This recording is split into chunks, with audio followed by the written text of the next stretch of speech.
How do you go from being one of the richest football clubs on earth to no longer existing at all? That's the unimaginable, turbulent, almost unbelievable story of Anzhi Makhachkala. A club born just 34 years ago, a club that rose from humble beginnings in Dagestan to signing some of the most famous footballers on the planet. A club that dared to dream big before collapsing under the weight of those dreams. This is the rise and fall of Anzhi Makhachkala, a story that proves money doesn't buy everything.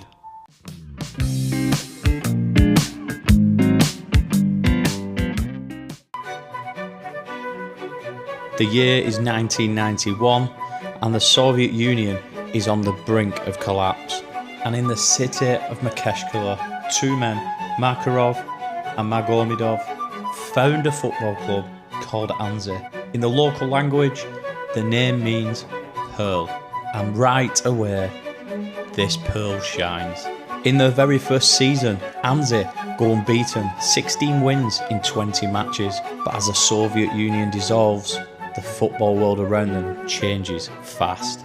They enter the Russian second division in 1992, finish 5th and win their group in 1993, but due to league restructuring, they aren't promoted. With their star forward Gazimbekov, the club finally earns promotion to the first division in 1996. Still, Anzhi keep climbing, and then in 1999, it finally happened.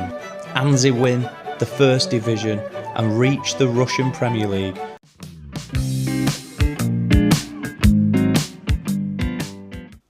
In 2001, Anzhi reached their first major final, the Russian Cup. They pushed Lokomotiv Moscow all the way to penalties, but just fall short. The following years are unstable. Then, in 2010, tragedy strikes. Defender Bozivev dies in a car accident at the age of 25. But everything is to change just months later.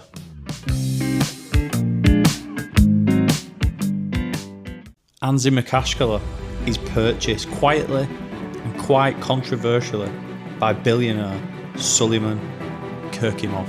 Suddenly, a club from Dagestan with a small stadium and limited facilities is promised a 200 million transformation, a new 40,000 seat arena, world-class infrastructure and a squad filled with global superstars.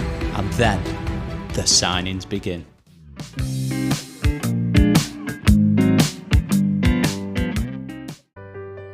First comes Roberto Carlos. Yes, that Roberto Carlos. Then Jusili, along with Bucefa. In the summer of 2011, they follow up with Zuzak for 14 million and Zirkov from Chelsea. And then the transfer that shocks world football, Samuel Eto'o, one of the best strikers of his generation. Anzhi pay Inter Milan 21 million and gives Eto'o a jaw-dropping 20.5 million annual salary. At the time, he becomes the highest paid footballer on the planet. Anzhi Makhachkala, tiny, remote, unheard of, suddenly looks like the next football superpower.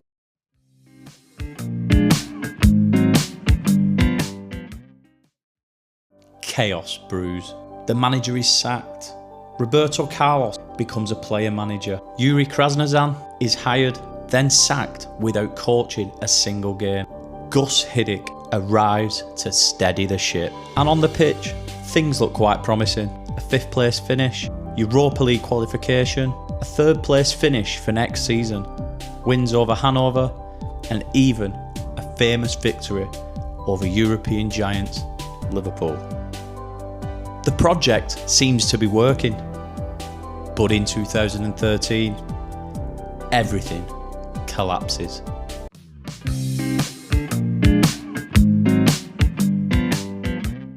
Without warning, Kerimov slashes the club's budget by 2/3. And just like that, Anzhi's empire begins to crumble. Zhirkov, Denisov, Kokorin, Samba, all sold. Willian to Chelsea. Eto'o to Chelsea. Lassana Diarra, Busafa, and Jusili, all gone. Anzhi's squad, once built for European competition, is gutted within weeks. And now the results? Disastrous.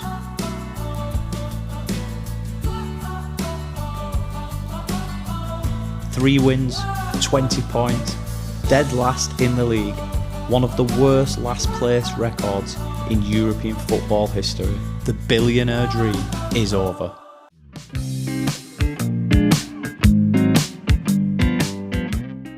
Anzhi bounced back to the Premier League once, survive relegation via the playoffs, get relegated again, then only to avoid another drop because another club folds. It's survival by luck, not success. The financial situation becomes impossible. Debts pile up, they can't sign players, most of the senior squad leaves. The club fields mostly under 20s. In 2019, they fail to obtain a licence. They're forced down to the 3rd tier, and 3 years later, in 2022, Anzhi fails licensing again. But this time, there's no escape. The club loses its professional status. Anzhi Makhachkala is gone. The final match? A 4-0 win. A strange, bittersweet ending. Anzhi Makhachkala is a story of ambition without stability, dreams without foundations, money without longevity. A club that hit the highest heights, shocking Europe with star players and impossible salaries, and fell to the lowest lows, collapsing under its own weight. And a fan base that deserves so much more. Anzhi Makhachkala reminds us of one simple truth. Money can buy players, money can buy stadiums, but money can't buy a soul.